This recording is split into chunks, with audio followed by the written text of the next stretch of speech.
Namaste. I'm Dr. Ashwini Kamath, consultant rheumatologist from Mangalore. Today, I'm going to talk about systemic sclerosis or scleroderma. This is a rare condition where you can feel that your body is tightening up inside out. Systemic sclerosis or scleroderma is a rare autoimmune disorder that occurs due to production of excess collagen in the body. It is commonly diagnosed by feeling of stiff, tight, numb fingers, gradual thickening of the skin, predominantly of the hand, arms, and face. Raynaud's phenomena, which is production of a blue colored digit when exposed to cold, could be associated with joint pains, fever, fatigue, can be associated with progressive breathlessness or dry cough, can be associated very rarely and in very severe forms with kidney diseases. How do you diagnose systemic sclerosis or scleroderma? The diagnosis begins as soon as you land with a rheumatologist. So, commonly we do a general clinical examination, a whole body examination, and then we ask for specific tests.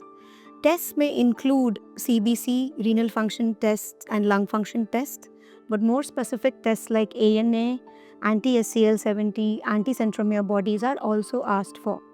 Then we can ask for HRCT, that is the CT scan of the lung, to assess the status of the lung, echo to know if there is any kind of cardiac involvement or pulmonary arterial pressures, and renal function tests required to assess the nature of the kidney.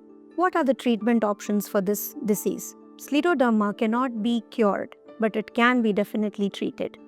Seek to recognize the features early. Seek a consultation with the rheumatologist at the earliest. As soon as we initiate therapy, there can be a marked improvement in the condition of scleroderma, as well as there can be limitation of end organ damage. Treatment modalities are various.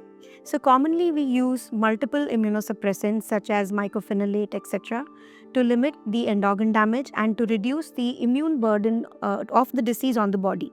Secondly, we can use PPIs, that are proton pump inhibitors, for reflux diseases. We can use many vasodilators for Raynaud's phenomena, and so on and so forth. Lifestyle modification is the most important for retarding the progression of scleroderma as well as to fight various symptoms of scleroderma.